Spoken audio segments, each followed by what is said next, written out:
I'm back. For you, I'm going to be releasing these hopefully after, a little bit spaced apart. However, for me, this is about, 2 minutes later. We're back to our story. We're back reading from Jesus Storybook Bible. Again, A Dark Night in the Garden is the story that we're picking up on right now. So if you remember right, we are at an olive garden, not the pasta eating one that is so delicious, but at the one that actually has trees that give olives. And we have the disciples and Jesus there, minus Judas, of course. And so we're going to pick up there, and we're going to keep on reading this story. This is the story of the Garden of Gethsemane. So it had a goofy name, Gethsemane. It's kind of a weird name, but all right. Luke 22, Mark 14, and John 18 are the three different chapters that discuss this part. So you know that it happened. It's in 3 of the Gospels. It must be pretty important.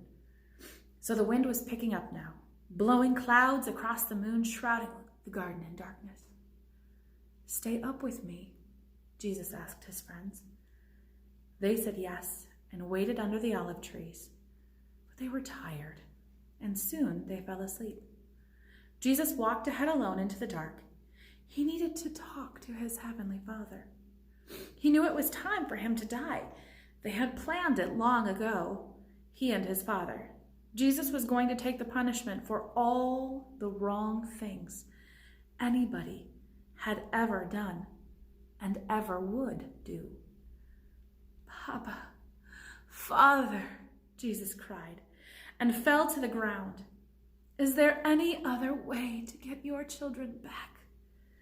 To heal their hearts? To get rid of the poison?" But Jesus knew there was no other way. All the poison of sin was going to have to go into his own heart. God was going to pour into Jesus' heart all the sadness and brokenness in people's hearts.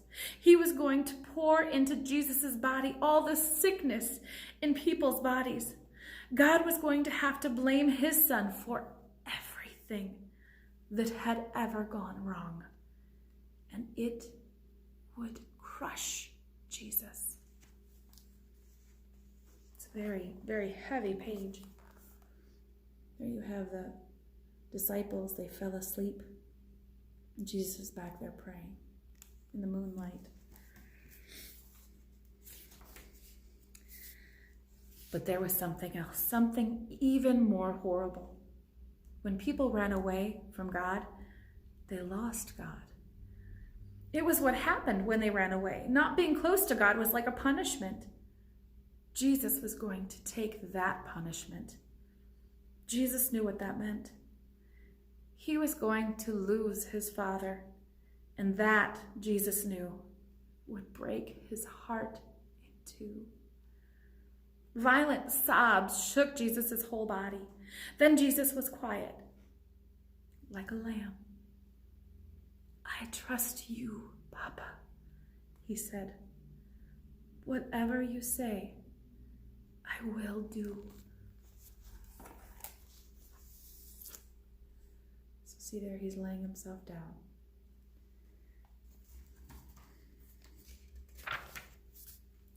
Suddenly, through the trees, a glitter of starlight flashed off steel. Into the quiet garden came whispers, muffled voices, clanking metal, and the sounds of boots marching. Jesus stood up. He woke his friends. "Now is the time," he said gently. "Everything that was written about me, what God has been telling his people all through the long years, it's all coming true." And into the night, with burning torches and lanterns, with swords and clubs and armor, they came, an army of soldiers. Judas led them straight to Jesus so they could arrest him. Jesus was waiting for them.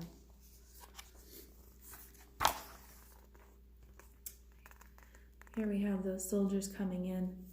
And they meet Jesus, who's just standing quietly, peacefully. He knew what was going to happen. Didn't make it easier, but he knew. Peter leaped up, took a sword, and tried to defend Jesus. He sliced off a guard's ear. Jesus immediately touched the guard and healed him. "Peter," he said, "this is not the way." Peter didn't realize that no army, no matter how big, could ever arrest Jesus. Not unless Jesus led them. Then Jesus, who had never done anything except love people, was arrested, as if he was a criminal. Jesus' friends were afraid, so they ran away and hid in the dark shadows. The guards marched Jesus off and took him to the leaders, and the leaders put Jesus on trial. "Are you the Son of God?" they asked. "I am," Jesus answered. "Who do you think you are? To call yourself God? You must die for calling yourself the Son of God." Only the Romans were allowed to kill prisoners, so the leaders made a plan. "We'll tell the Romans, this man wants to be our king, and then they'll crucify him.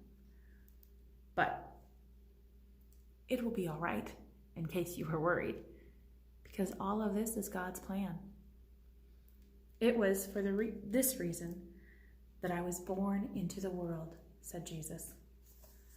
So here we have Peter, there we go, and him trying to defend Jesus.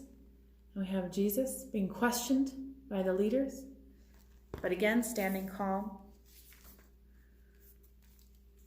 This continued on. And the next part of the story is even sadder, and it gets a little scarier. But remember, even when there's darkness, we know that there's a morning coming. Friday had to happen.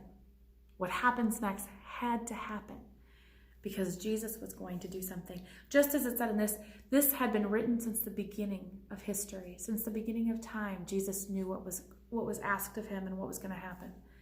He was willing to do it for you, because he loves you. We'll see in a little bit for the rest of the story.